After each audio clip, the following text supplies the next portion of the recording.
اف جی مید این کردستانا روداویه.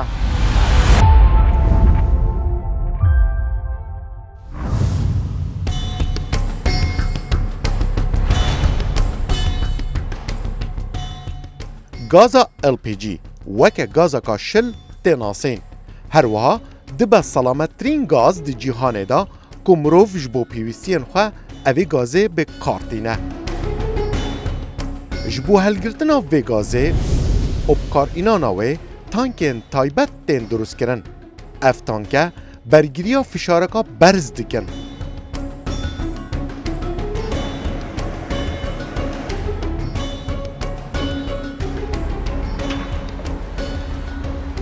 دنابا اوی کارگاهی دا که تایبت تانکین LPG ین گازه آنکو گازه درست دکن. دکارن هیا تانکین 200,000 لیتری تایبت نوا اوی کارگاهی دا درست بکن. اوی کمین کارگاه سر آست کردستان و عراق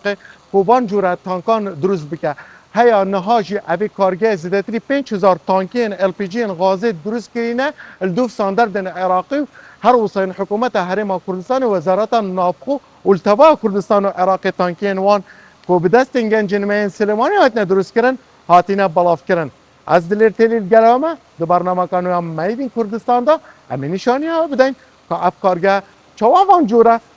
تانکین کلدوف ساندردن جهانی دین درست کردن لسلیمانی درست کردن.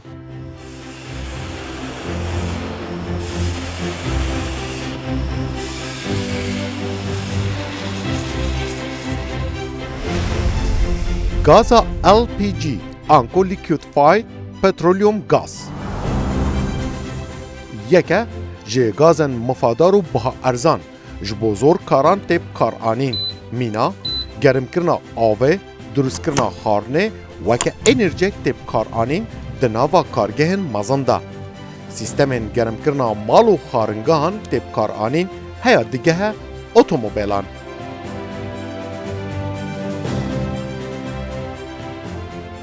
افغازه ده سال 1910 ده هات دیدن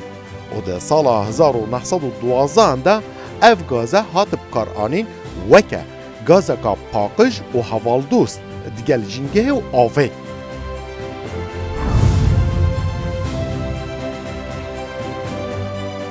لباجار سلیمانی و لسره سریکی عربت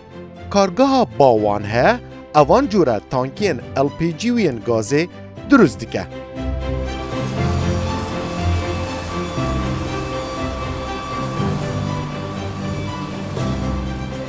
دمک دریجه اف کارگه هیا. لید سال 2018 اندا دست به دروست کرنا وان جوره تانکان آنکو تانکین تایبتن LPG گرنه. کارگه باوان خاوەنی 24 ساڵ ئەزمونە لە بواری دروستکردنی سەرجەم جۆرەکانی تەنکی. سەرەتای دروستبوونی ئەم کارگەیە گەڕێتەوە بۆ ساڵی 2000 لە دروستکردنی تەنکیەکانی ئەو پیداویستەکانی خەڵقی بە شێوازی گشتی. دواتر لە 2007 تا گۆڕانکاری بەسەر هات تەنکی گەورەمان دروست کرد وەکو تەنکی بەنزینخانەکان و مستەودەعەکان و پاڵاوگەکان.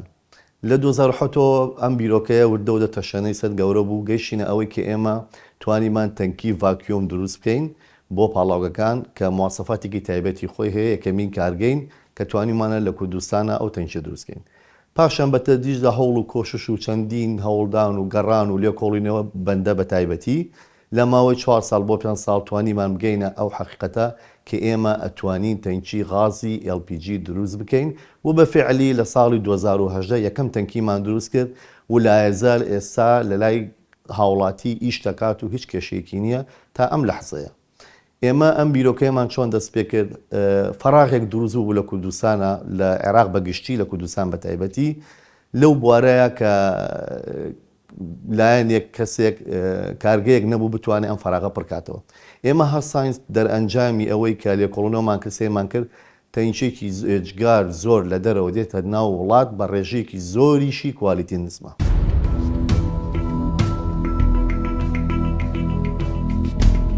لدو فرێنمایان سەلامەتیە جیهانی و وەزارەتە نافخۆیە هەرێما کوردستان و یا عێراقê jî tankiyên gaza LPG di nava vê kargehê da drûst dikin. هروها دبه یکم کارگه لسر آست همو هرما کردستان و عراقی جی کووان جوره تانکیان دروست دکن که تایبتن به گازا LPG. خۆشببختانە ئێستا تەنکیەکانمان دەڕاتە ناو سیتیەکانەوە و دەڕاتە ناو پرۆژە گەورەکان و کارگە زەبەلەحەکانی کوردستان و عێراقەوە سپاس بۆخوا ئێمە لە کارگەی باوان کە بەم ستاندارد و بەم ڕوتینەوە کە کارەکانمان بەڕێوە دەبین بۆ تەجێی ڕەزامەندی هەم خەڵک و هەم لایەنی حکومیش سپاس بۆخوا تەنکیەکانمان قەبارەیان جیاوازە قەبارەمان هەیە بچووکە کە مدەی تەواوبوونی ڕۆژێک تا سێ ڕۆژ لە خەیانێک بۆ تەنکیانی کە لە ماڵەکانان تەنکیشمان هەیە مەسەلەن بۆ 10 ڕۆژ یاخود 15 ڕۆژ تا 20 ڕۆژ دەخایانێت لە ڕۆژانی کارکردن و تەواوبوونیە شتێکی وا لە کارگەی باوانە کە زۆر جێی دڵخۆشیە کە ئێمە 24 سەعات لە کار و لە بەرەمهێنانین سپاس بۆخوا ئێمە شتێکی کە بڵێم کە لە کارگەی باوان 2 شەفتات ئیشمان هەیە هەر ستافێک و یان بە هەر شەفتاتێک پێک هاتووە لە کۆمەڵێک ستاف ئەم ستافانە هەشمانە بۆ دەرەوە لە مووقعە تەنکی دروستەکەن بە قەبارەی زۆر جیاواز مەسەلەن 10 ملیۆن لیتری مەسەلەن 15 ملیۆن لیتری کە ئەمانە لە جێی خۆی و لە مووقع و لە هەر شوێنێکا بیوێ ئێمە ستافمان هەیە کە پێک هاتووە لە کارگەیەکی بچوو ببینە سەر مووقعەکە کە ئیشی خۆمانی تیا بکەین.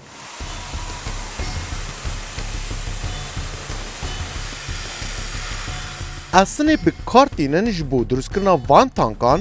پلیتین A516 گریت هفتنه آنکو اصنه که تایبته و برگیریا فشارکا بلند جیدگه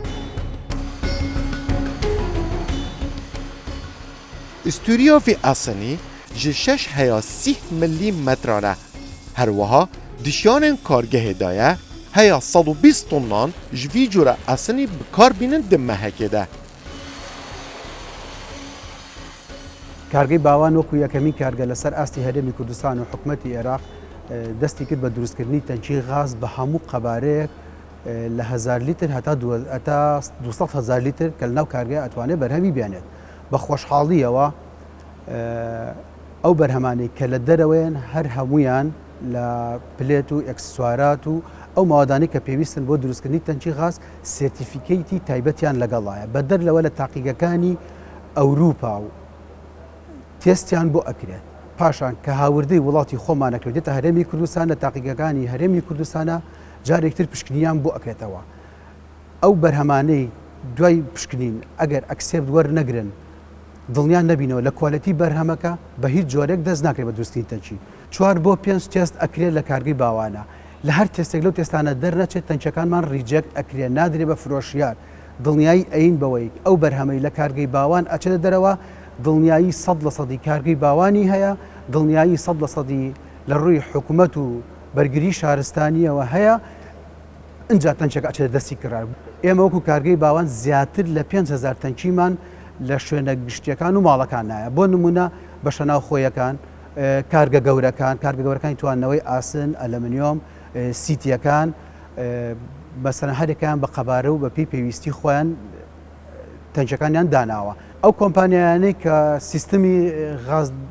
جێبەجێ ئەەکەن پێویستە ئەوانیش بەپێی ستاندارد و ڕێنمایەکان ئیش بکەن بۆ ئەوەی لە کۆتاییە ئیشێکی باش لە تەنچەکەەوە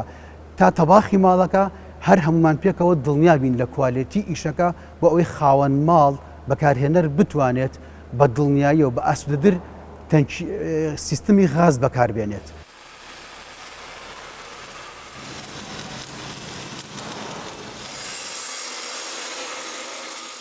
بینرم برنامه مدین کردستان اف ایکجوان تانکین مزنه کدناوا اف کارگاهی دا ات درست کرن اف تانکیانی های ابداوی به دبه 20 روزان بو 24 دم جمیران ستافه که 7 نفری لسر اوی تانکیانی کار بکن اف تانکیانی کپاسیتیاوی آنکو قباره اوی تانکیانی دکاره حتی 120,000 لیتر غازی آنکو غازی اتناوا خدا حل بگیره آنکو سرجمه و گرانیام دیگه 6 طن اف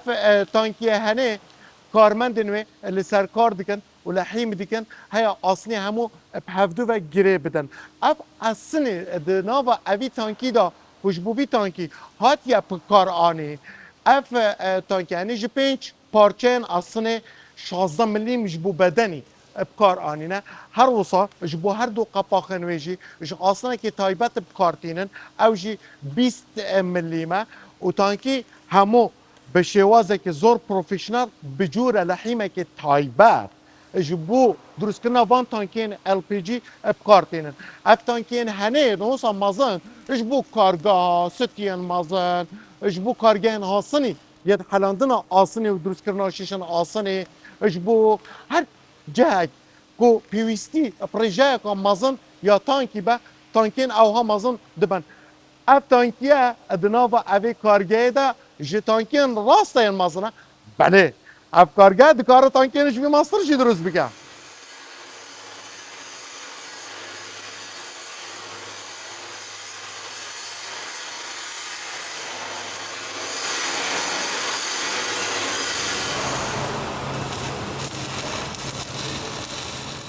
خۆشببختانە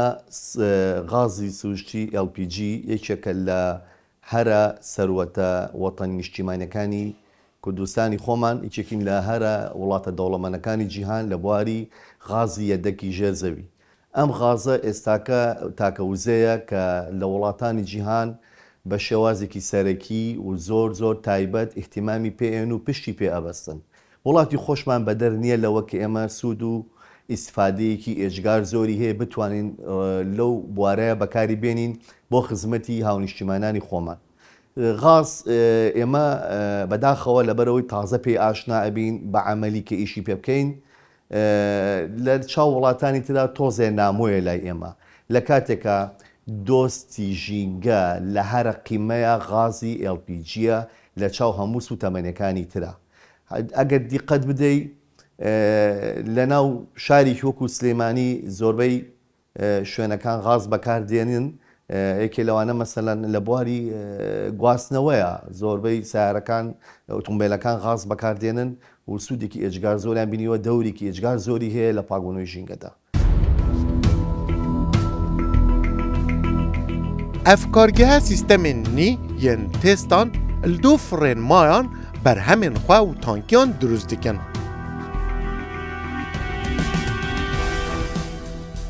اف تانکین هنه ین 2500 لترینه تایبت بو مالاتین بکار آنین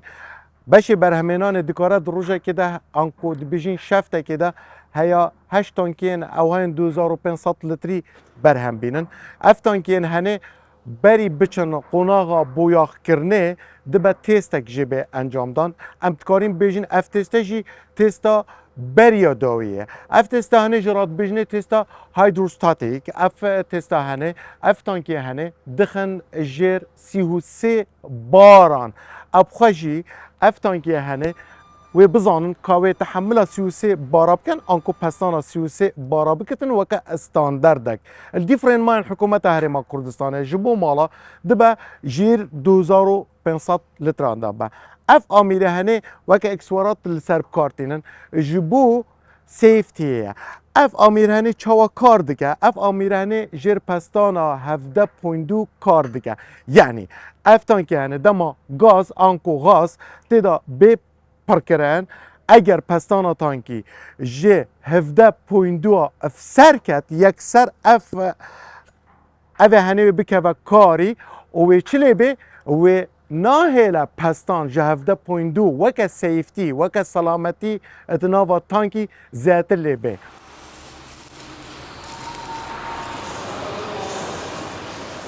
بشی برهمینان دناوا کارگه دا آمیرین تایبت جبو چماندن حسنی بکارتینن جبلی جوره که تایبتی لحیمی که به دستی و دو روبوتانجی بکارتینن جبو لگدانا پرچین تانکین گازا LPG ده هر قناغا که لحیم کرنه ده بشه کوالیتی کنترول به کمپیوتران چافدیریا لگدانا پرچین تانکین مزنو بچوک دکن اما وکو جماعتی کوالیتی کنترلی کارگاهی باوان لسر آستی دروست کردن تانکی غاز لەسەر ڕێنەمایەکانی ئستانداردی عێراقی کە سەر بە ئستانداردی ئەمریکی ئەزمی سێکشنی 8 دیویژنی وان یەکەم جار داوای پەلێت کە ئەکەین نمونەیەک ئەینێرین بۆ زانکۆی سەلایەددین بۆ دڵنیایی کوالیتی کۆنتترۆل کە لەسەر یاسایانی ئێستاندارد ئەو ڕێنەمایەکان جێبەجێ ئەکاتیانە دوایی لەسەر ئەکسێپ بوون دەین ئەم پەلەیتە حازری ئەەکەین بۆ تانکی دروستکردن دوایی ئەمە ڕۆڵکردنە بەشی ویژوال تێستە دایمنشن تێستە دوای ئەوەش بەشی لەهیمکردن چەند جۆر لەهیمکردنمان هەیە دوایی فەحسی لەهیمکردنمان لەسەر ویژوال تێست پنتریشن تێست مەگنێتیک تێست ئەند ئۆلتراسۆنیک تێستمان هەیە کە ئەوە بزانیم دیفێک یا کێشەیەک هێنە ناو لەهیمەکانمان یاننا ئەگەر خودنا ئەکسێپت بوو کێشەی نەبوو دوایی لەسەر سەرپەرشتی حکومەتی کوردستان بەشی کوالیتی کۆنتترۆلی جۆری دێت سەرپەرشتی هیدرۆستاتیکەمان دەکات لەسەر 33 بە دوای ئەکسێپتیەکەی ئەم تانکیە ئێمە بۆ یاخی ئەەکەین تانکیەکانمان دوای بەشی بۆ یاخ سەیری ئەسووریت بۆ یاخەکە ئەەکەین کە دنیایی کاڵیتی کۆنتترۆلمان بۆمان ئەکادیانە دوای ئەوەش فەحسی پنۆماتیک تێستمان هەیە لەسەر 10 بار پاس لێچوونمان هەیە نییە ئەگەر ئەکسێت بوو ئەو کاتە مشتێکان بەرێزەکان ئەتوانن تاکیەکانی خۆیان بیبن. ev kargehe du curên tankiyên LPG dürust dike. Tankiyên helgirtina gaza LPG ku li jêr erdî didanin, her wiha tankiyên gaza LPG ku li ser erdî didanin. Ev her du cure tankî ji hevdû cuda ne, ji aliyê saxletan û rênmayan her wiha rêya durustkirin û lehîmkirina van tankiyan. ئێمە وەکو بەشی بەرەمێنان لە کارگەی باوان ڕۆژانە کارەکانمان بە دوو خەت بەڕێوە دەچێت بڵێن بە دوو شەفت بەڕێوە دەچێت کارمەندەکانمان سەرەتای دروستکردنی تەنکیەکان لە ڕۆڵەوە دەست پێ دەکەین پلێتەکانمان تەختە بایهێنین بە ڕۆڵکردن قەوسی دەکەینەوە پارچە پارچەی دەکەین و دواتر دەڕواتە بەشی مۆنتاژکردن کە پێڵەن بەشی لێکدانی پارچەکان دواتر لە بەشی مۆنتاژکردنە و دواتر کە یەتە سەر ئەوەی کە کەلەکان پێکەوە دەنین یەتەوە بۆ بەشی لەحیمکردنی ڕۆبۆت بەشی لەحیمکردنی ڕۆبۆت کە ئێمە خۆشبەختانە یەکەمین کارگەین لە عێراقا کە بەم ڕۆبۆتانە کار دەکەین و لەحیمەکانمان لە ژێر کوالیتی کۆنتترۆل و بە ستانداردی جیهانیە بەڕێوەی دەبین کارمەندەکانیشمان بەگشتی کوردن خەڵکی سلێمانین خۆشبەختانە هەمووی کۆمەڵێک کارمەندی پرۆفیشناڵی شارەزای بواری تەنکی غاز زۆر ینی لە ئاستی باڵایان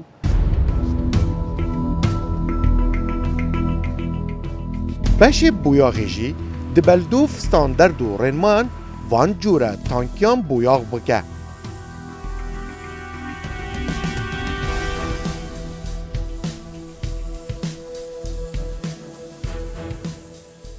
بێگومان بمانێت و نەمانەوێت سیستمی سەلامەتی لە سەتا نەوەتی لایەنی زامنکردنی ژانی هاوڵاتیانە لەم پرۆژەیە هەر لە کارگەی باوان کە تەنکی دروستەکات هەتا ئاچێتە لای هاوڵاتی هەتا ئەو کۆمپانیایانەی کە دەوریان هەیە لە دابینکردنی ملحقات و پێداویستیەکانی بۆ تەسیسێکی منمەزۆمەیەکی غاز لە ماڵێکدا ئەم کۆمپانیایانە بمانێت و نەمانەوێت چاکیشیان هەیە و هەشیانە مەسەلەن کەم تەرخەمە بەڵام زیاترین بەرەو ئەوە ئەڕۆن لەخوا بە زیاد بێ بە شێوازێکی ئەکادمی ئیشەکەن بە شێوازێکی ڕێکوپێک ئیشەکەن پێشتر لە پێش ئەو چەند حادیسێک کە ڕوویە بازارێکی ڕەشە بوو بێسەر و بەرەی بوو ئەوانەی کە ئیشیان جوانەکرد بوو بوون بە ژێرەوە ئەوانش کە هاتبوون کۆمەڵێک کەس لە عەشوایی هەڕەمەکی بەبێ ئەوەی ئەکادیمی بن بەبێ ئەوەی مهندسیشانە بەبێ ئەوەی تەختیتیشانە بێ پلانیشیان هەبێ هەڕەمەکی هەڵانە بتە سەر ماڵان لە پێنەوە ئەوەی کەمی تێبچێت کە تێچوونیش کەمی تێبچێت غازیان بۆ ماڵان دابی نەکرد ئەوە بوو کە هەمومان بینیمان سێ چوار حاڵەتی نەخوازا ڕوویە کە دەرەنجامەکەی لەسەر ئەوە بوو کە ئەمە بنە بە شێوازێکی ئادیمی نە کۆمپانیایەکی پرۆفیشنال بۆ هەبووە ناڵی نەبوون بەڵام بواریان باوانە نەداوە خەڵکەکە خۆی تەوعیەی ئەوەی نەبووە چاوی لە کۆست بووە ئەگەر گەورەترین کاریسە ئەوەیە تۆ چاول لە کۆست بێ چاو لە کوالیتی نەبێ لە هەر بوارەکە بە تایبەتی بواری غاز مەجای ئەوەی تیانە تۆ کوالیتەکەی دابەزێنی ئەچکو لەسەر حسابی سەلامەتیە و ریسکە بۆ جانی هاوڵاتیان. اندازیار و کمپانیên danana sîstemê gaza LPG li Kurdistanê dilxweşin ku ev cure gaze tê bikaranîn. Her wiha dilxweştirin ku tankiyên gaza LPG li vê derê di nava vê kargehê de tên beremanîn. لەنا ئەو مادانی کە زۆرترین بەکار دێت بۆ بابەتی سوتەمەنی ئێمە کۆمەڵک بابەتمان هەیە بۆ نمونە هەمانە بە کارەبا ئیشەکە بەڵام کارەبا خۆمان ئەزانین کە لە ڕووی ئیکۆنۆمی و زۆرە هاوڵاتیان لەوانەیە دەرەقەتینێن گازوایلمان هەیە یان کۆمەڵە بابەتی ترمان هەیە کە هەمووی ئیکۆنۆمی یعنی لە ڕووی کولفە و کولفەیەکی زۆر لەسەر هاوڵاتیانەکەوێ بەڵام LPG باشترین و چاکترین جێگەرەوەی سەرجەم سوتەمەنیەکانە کە هەم لە ڕووی ئیکۆنۆمیەوە کولفەیەکی کەمتر تێچوویەکی کەمتری هەیە بە بەراورد بە سوتەمەنیەکانی تر و هەم لە ڕووی سەلامەتیەوە ئەگەر هاوڵاتیان بە پێی ستاندارد و لایەنە سەیفتیەکان ڕەچاوی بکەن باشترین سیستەمە لە ڕووی سەلامەتیەوە. Hebûna kargehên durustkirina tankiyên helgirtina enerjiyê taybet jî tankiyên helgirtina gaza LPG bi vê qualitiyê li Herêma Kurdistanê dibe pêngavek ji bo pêşveçûna berhemên xomalî. Her wiha qonaxek din ji bo selametiyê di vî karî de. Ev jî Made in Kurdistan e.